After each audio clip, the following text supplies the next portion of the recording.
आज मैं आपके माध्यम से बताना चाहता हूं कि बिहार में जितने आईएएस हैं, अगर उनको कहा जाए कि आप यूपीएससी परीक्षा देकर दोबारा फेस कीजिए, क्या वो संभव है? शिक्षक में तमाम गरीब और मध्यम परिवार के बच्चे शिक्षक बने हैं। इसमें न आईएएस है, न आईपीएस है, न विधायक के बच्चे हैं। इसलिए सरकार जो है वह निरीह परिवार के बच्चों को अपमानित करने का काम कर रहे हैं।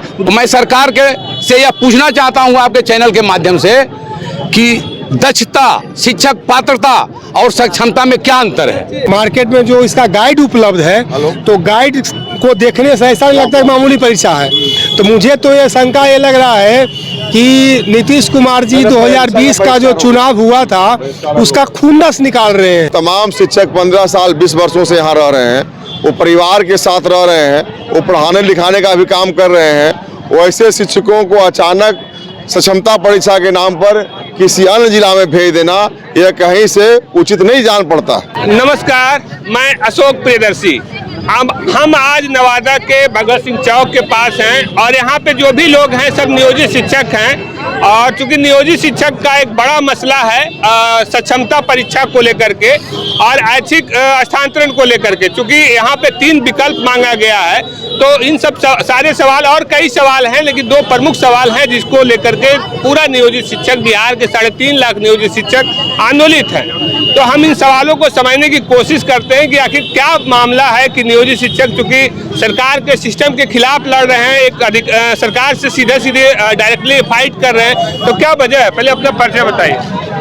मैं शंभू प्रसाद सिंह, बिहार राज्य प्राथमिक शिक्षक संघ राज्य कार्य समिति सदस्य, पटना।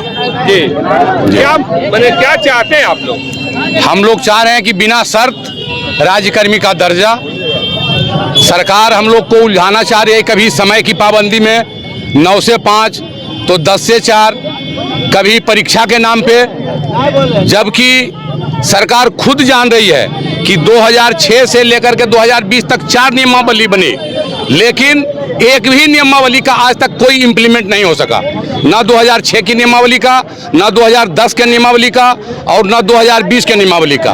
फिर आज जो ये परीक्षा की बात कर रही है, हम लोग 2009 में दक्षता परीक्षा पास कर चुके हैं। अच्छा। फिर उसके बाद 2012 में हमारे छोटे भाई लोग शिक्षक पात्रता करके परीक्षा दिए, टेट जिसको टेट कहते हैं, टीचर एबिलिटी टेस्ट।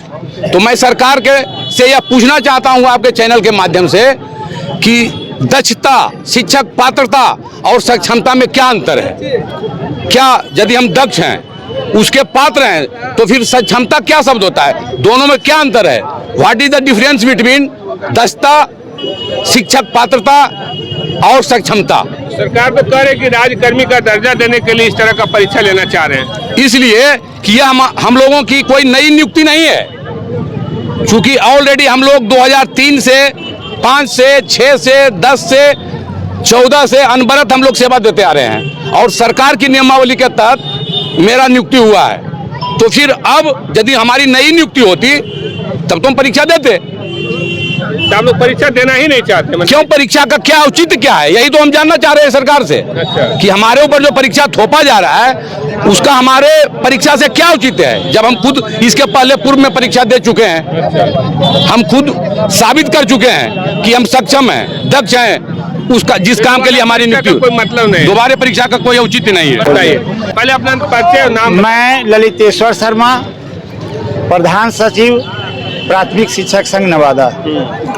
मैं आपको धन्यवाद देना चाहता हूं कि आपने शिक्षक के दर्द को अपने माध्यम से राज्य सरकार तक भेजने का काम करेंगे और पब्लिक में इसका प्रसार प्रचार भी होगा। अब पूछिए क्या पूछना है, तो मैं इसमें बताऊंगा। सक्षमता परीक्षा को लेकर के क्यों विरोध हो रहा है? सक्षमता परीक्षा के लिए विरोध इसलिए हो रहा है कि 2006 में नीतीश कुमार ने सारे शिक्षकों को बहाल किया, 9 में 10 में दक्षता परीक्षा लिया, हमारे टीचर 99% पास कर गए। जब सरकार हम लोगों को बहाली किया उस समय बहुत से विद्यालय को प्राइमरी से उत्क्रमित किया मध्य में। हमारा नियोजित शिक्षक जो 1 to 5 बहाल है उसने 6 to 8 को पढ़ाने का काम किया, आज से नहीं 2006 से। आज सरकार विशेष षड्यंत्र करके उस शिक्षक को जो 6 to 8 में सरकार बहाल नहीं किया था, हमारा प्राइमरी टीचर जो है आज बच्चे को पठन पाठन करके विद्यालय सुचारू ढंग से करवाकर अच्छे रिजल्ट देने का काम किया, जो माननीय नीतीश कुमार जी ने साधुवाद दिए टीचरों को। लेकिन आज षड्यंत्र के तहत हम शिक्षकों को 6 क्षमता परीक्षा दिलवाकर दूसरा जिला ट्रांसफर करवाना चाहते हैं, है ना। उसके बाद जब हमारा शिक्षक 6 क्षमता परीक्षा पास कर जाएगा तो 25,000 रुपये पर इनका सारी फैसिलिटी बनेगी, इनका सीनियरिटी चला जाएगा। इसलिए हमारे शिक्षक आक्रोशित है कि हमने 18 साल 20 साल आपको सेवा दिया, जब आपने शिक्षक बहाली 6 to 8 नहीं किया विषय बार, वह शिक्षक हमारा प्राइमरी शिक्षक उन लोगों को एजुकेशन देता था। और जब सम्मान की बात आई तो सरकार राज्यकर्मी की दर्जा के लिए हम लोगों को तोड़ने का काम कर रहा है, मोनोपोली करने का काम कर रहा है। केंद्र सरकार द्वारा आई हुई राशि को यह पारदर्शिता में नहीं लाना चाहते हैं, इसलिए यह बीपीएससी के माध्यम से शिक्षकों को बरगलाने का काम कर रहे हैं। इसका क्या वजह है? वजह सरकार का या तो सही ढंग से उनके सचिव जो हैं उनको सही बात बता नहीं रहे हैं कि हमारे यहाँ जो शिक्षक है जो पहली वन में दक्षता परीक्षा बीपीएससी परीक्षा दिया था, 40,000 नियोजित शिक्षकों ने अव्वल स्थान लाने का काम किया। और आज शिक्षक जो है 18 साल से पढ़ा रहा है, 1 to 5 का शिक्षक जो 6 to 8 में पढ़ा रहा है वह 6 क्षमता परीक्षा क्या देगा भाई। आज मैं आपके माध्यम से बताना चाहता हूं कि बिहार में जितने आईएएस हैं, अगर उनको कहा जाए कि आप यूपीएससी परीक्षा देकर दोबारा फेस कीजिए, क्या वो संभव है? मैं आपसे जानना चाहता हूं, ये तमाम बिहार के लोगों को बताना चाहता हूं, क्योंकि शिक्षक में तमाम गरीब और मध्यम परिवार के बच्चे शिक्षक बने हैं। इसमें न आईएएस है, न आईपीएस है, न मैंने विधायक के बच्चे हैं। इसलिए सरकार जो है वह निरीह परिवार के बच्चों को अपमानित करने का काम कर रहे हैं। जो मजदूरी करके अपने बच्चे को पढ़ाए हैं उनके मैंने धब्बत मैंने मूर्ख साबित करना चाहते हैं। बिहार शिक्षक एकता मंच के जिला संयोजक हैं और हमारी जो आज की सरकार से मुख्य मांगे हैं वो हम लोग चाहते हैं कि सरकार परीक्षा के नाम पर शिक्षकों को प्रताड़ित नहीं करे, उसे परेशान नहीं करें कि तमाम शिक्षक 15 साल 20 वर्षों से यहाँ रह रहे हैं, वो परिवार के साथ रह रहे हैं, वो पढ़ाने लिखाने का भी काम कर रहे हैं। वैसे शिक्षकों को अचानक सक्षमता परीक्षा के नाम पर किसी अन्य जिला में भेज देना यह कहीं से उचित नहीं जान पड़ता, क्योंकि आपने राज्यकर्मी बनाया।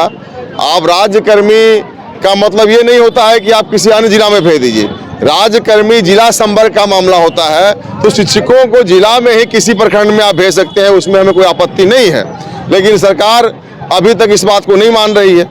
दूसरा है कि शिक्षकों ने दक्षता पात्रता परीक्षा देकर आया ही है और 15 साल 20 वर्षों से सेवा कर ही रहा है, तो अब नई परीक्षा की आवश्यकता भी जाननी पड़ती है। इन्हें तो बिना शर्त राज्यकर्मी का दर्जा मिलना चाहिए, लेकिन सरकार उसके नाम पर भी, और जो सदन में चर्चा हो रहा है, सरकार शिक्षा मंत्री माननीय शिक्षा मंत्री जी और माननीय मुख्यमंत्री से हम लोग अपील करते हैं कि इस अभी भी लोग में जो ये आपके द्वारा जो परीक्षा संचालन हो रहा है वो अपना एडमिट कार्ड जलाकर पूरे बिहार में प्रतिरोध कर रहे हैं। नवादा भी उसी का एक अंग है और हम चाहते हैं कि सरकार इस पर हम लोग को संवेदनशील होकर हमारे माँओं को परीक्षा से कोई शिक्षक डर नहीं रहा है, लेकिन परीक्षा के नाम पर प्रताड़ित होना, किसी नवादा के आदमी को अररिया भेज देना, अररिया के आदमी को गया भेज देना, यह कहीं तुक नहीं बनता है। और सरकार उसके लिए पढ़ाई के नाम पर पहले भी 1980 वगैरह में और लालू जी के समय में भी इस तरह का काम हुआ था, और पूरा जब हम लोग 10 साल से 20 साल से विद्यालय को संवारने का काम किए हैं तमाम शिक्षक लोग, अगर सारे नए लोग आ जाएंगे, पुराने लोग हट जाएंगे तो शिक्षा व्यवस्था भी चरमरा जाएगी, उसकी व्यवस्था को भी ठीक से नहीं किया जा सकता है। इसलिए आपके माध्यम से हम अपील करते हैं कि आप सरकार को बताने का काम कीजिए कि ये परीक्षा के नाम पर सिर्फ शिक्षकों का दोहन नहीं हो, प्रताड़ना नहीं हो, उसे मानसिक रूप से परेशानी का सामना नहीं करना पड़े। क्या मान रहे हैं कि नियोजित शिक्षक को हटाने का प्रयास किया जा रहा है, क्या मान रहे हैं? बहुत से शिक्षक तो ऐसे हैं जिनको कि कंप्यूटर का ज्ञान नहीं है, वो 15 साल 20 साल से है और माउस भी पकड़ने नहीं आता है। तो सरकार को पहले तो उसकी ट्रेनिंग देना चाहिए, और ट्रेनिंग ही भी नहीं है तो कई शिक्षक उस नाम पर भी हट जाएंगे। कई शिक्षकों को पता ही नहीं है कि माउस चलता कैसे है। तो ये तमाम चीज़ें हम लोग का मांग पहले भी था कि ऑफलाइन परीक्षा लिया जाए, जिला में लिया जाए, बशर्ते उसके लिए जांच पूरी तरह से कर दीजिए और जिला के किसी प्रखंड में आप कर दीजिए, ये हमारी मांग है। लेकिन ये परीक्षा के नाम पर छटनी करना या कंप्यूटर बेस्ड ऑनलाइन परीक्षा लेना या कहीं से उचित नहीं। शिक्षा मंत्री तो कह चुके हैं कि 2 ऑफलाइन भी होगा और उसके बाद सेवा समाप्त जैसी कोई बात नहीं होगी। अभी तक माननीय शिक्षा मंत्री जी का कोई लिखित प्रारूप नहीं आया है, ये सिर्फ अपने विचार को रख रहे हैं। हम लोग चाहते हैं कि जो भी वो संसाधन देना चाह रहे हैं, जो भी हम लोग को नियमावली में सुविधा देना चाह रहे हैं, उसका लिखित प्रति आना चाहिए। और लिखित नहीं आया, अभी तो कोई नियमावली लिखित नहीं आया है, सिर्फ भी उन्होंने अपनी बात को रख दिया है सदन में। तो शिक्षक इसे पूरी तरह से नारोष्ट है और असमंजस में है कि आखिर होगा क्या हमारा भविष्य का। तो क्या करिएगा मान लीजिए सरकार नहीं मानेगी, क्योंकि आप लोग तो सड़क पर उतर गए एक तरह से सरकार के खिलाफ। हम लोग सरकार से इसके लिए लड़ाई लड़ी रहे हैं और पहले भी हम लोगों ने अपनी बात रखा है, सरकार को मनवाया है बात को। 2020 में, 2015 में, 2013 में सरकार बात मानी है और हमें उम्मीद है कि जिस तरह शिक्षकों में रोष है, क्योंकि शिक्षक देश का और राज्य का एक स्तंभ होता है, और वैसे शिक्षकों को प्रताड़ित करना कहीं से ठीक नहीं है। और शिक्षक समाज का निर्माण करता होता है। अगर शिक्षक ही नाराज हो जाएंगे तो सरकार की चुल हिल जाएगी, सरकार को अपने जगह से हटना पड़ जाएगा। तो और सवाल उठेगा नहीं, क्योंकि नीतीश जी आप लोग को बहाल भी किए हैं और नीतीश जी के समय में ऐसा हो रहा है, इसके पीछे क्या रीजन हो सकता है? हम लोग ने भी नीतीश जी को लंबे 17 वर्षों से रखा है, मदद किया है, और आज जब उनकी अच्छी स्थिति आ गई है तो शिक्षक को परेशान कर रहे हैं। हम तो चाहते हैं कि माननीय मुख्यमंत्री हमारे हम सबों का भी सुध ले, हमारे बच्चों परिवार का भी सुध ले। कितने के माँ बाप बूढ़े हो गए हैं, कितने के परिवार परेशान रह रहे हैं, तो सेवा कैसे कर पाएगा? जब अदर जिला चल जाएगा, उसके माँ पिताजी यहाँ रहेंगे, उसके बच्चे हैं, परिवार है, पूरा परिवार उखड़ जाएगा। तो हम तो चाहते हैं कि माननीय मुख्यमंत्री इस पर अपना संजीदगी करें, संज्ञान ले और अपने स्तर से देखने का काम करें। सवाल ये है कि चूंकि सरकार धीरे धीरे झुक रही है, सरकार हर बात पे धीरे धीरे करके, जैसे के पाठक भी टाइमिंग को लेकर के था या सक्षमता परीक्षा को एक था बीपीएससी के तर्ज पे लिया जाना था, लेकिन अब तो मामूली परीक्षा की बात कर रहे हैं। नहीं, मामूली परीक्षा ऑन रिकॉर्ड बोल रहे हैं, पर ये मामूली परीक्षा है नहीं। अभी जो बीपीएससी का जो हाल में टीआरई 1-2 हुआ है और जो मार्केट में जो इसका गाइड उपलब्ध है, तो गाइड को देखने से ऐसा नहीं लगता है मामूली परीक्षा है। तो मुझे तो ये शंका ये लग रहा है कि नीतीश कुमार जी 2020 का जो चुनाव हुआ था उसका खुन्नस निकाल रहे हैं। उनके दिमाग में कि नियोजित शिक्षक 2020 के चुनाव हमारा खिलाफ किया है, तो इसका इलाज करो। और जो प्रश्न देगा, जो प्रश्न किससे है, मुझे लगता है कि इसमें परीक्षा में जो शिक्षक बैठे फेल भी करेंगे। अभी जो आईएएस है, बीपीएससी करके जो पदाधिकारी हैं, उनको अगर उसी का एग्जाम लिया जाए तो क्या फिर से वो बीपीएससी का परीक्षा या आईएएस का सिविल सर्विस निकाल पाएंगे? 15 साल, 18 साल, 20 साल टीचर का हो गया पढ़ाते पढ़ाते, और हमको अगर करंट अफेयर से आप क्वेश्चन करेंगे जो सिलेबस है, तो हमें लगता है कि उसमें हम अनकंफर्टेबल महसूस करेंगे। और सरकार ऐसा शायद सोचती है कि हम जो परीक्षा लेंगे उसमें जो गलत तरीके से जो बहाल हो गए वो हट जाएंगे। नहीं, गलत तरीके से बहाल तो वही मैकेनिज्म उसका था बहाल करने का ना। हम तो नहीं कि गलत तरीके, सरकार जो बहाल की है तो उसका सिस्टम ने तरीका उसका सही था, गलत था, तो फिर तो दक्षता लिया, टेट करके आया है। तो इसमें सबको आप शामिल कर रहे हैं तो कहीं न कहीं, और उसमें ये जिला के संवर्ग है, तो जिला के संवर्ग को परसों माननीय शिक्षा मंत्री का बयान सदन में आया है कि जो सीटें रिक्त है उसी के हिसाब से आपकी पोस्टिंग होगी। अगर रिक्ति नहीं है तो आप अन्य जिला जाएंगे। तो नवादा का टीचर अगर अररिया चल जाए, बेगूसराय चल जाए, तो कितनी समस्या होगी। तो कहीं ना कहीं कोई सैलरी ऐसा नहीं है, ये कोई मूल स्केल का 4300 का सैलरी भी नहीं है, ये तो मामूली सैलरी है, 40,000 42,000 में है। और अभी जो बहाली होगी उसका 25,000 1 to 5 का मूल वेतन है, वो 34-35,000 ही बनता है। हमको अभी बन रहा है 40-42,000। विडम्बना तो यह है कि अभी हमारी सैलरी 44,000 है, और हम अगर इसमें क्वालिफाई करते हैं तो हमारी सैलरी स्टार्ट होगा 34 से 35,000 से। तो हम तो और 10,000 बिलो हो रहे हैं, परीक्षा भी देंगे 10,000 बिलो भी जाएंगे। दूसरा सीनियरिटी की कोई चर्चा ही नहीं है। सीनियरिटी जो हमारा है, अगर सीनियरिटी हमको रहता तब हम सोचते, तो सीनियरिटी का भी कोई इसमें जिक्र नहीं है। तो मूल घुमा फिरा करके है कि हम लोग के साथ नाइंसाफी है। सरकार बिना सक्षमता परीक्षा लिए हुए सीधे राजकर्मी का दर्जा दे, ये हम लोगों की मांग है और सरकार पर विचार करनी चाहिए। अशोक कुमार सिंह, जिलाध्यक्ष प्राथमिक शिक्षक संघ नवादा। इस आंदोलन का क्या मकसद है? इस आंदोलन का मकसद मुख्य रूप से है सक्षमता परीक्षा का बहिष्कार।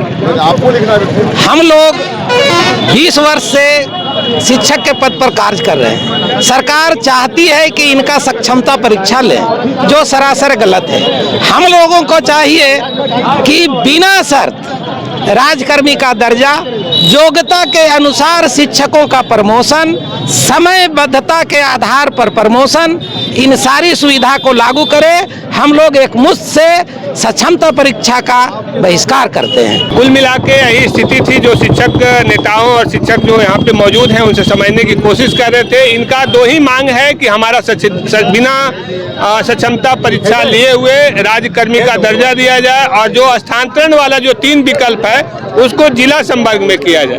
तो हम समझने का ही कोशिश कर रहे थे और आंदोलन चूंकि सरकार के खिलाफ उतर गए हैं और इन लोग आज एडमिट कार्ड जलाए हैं।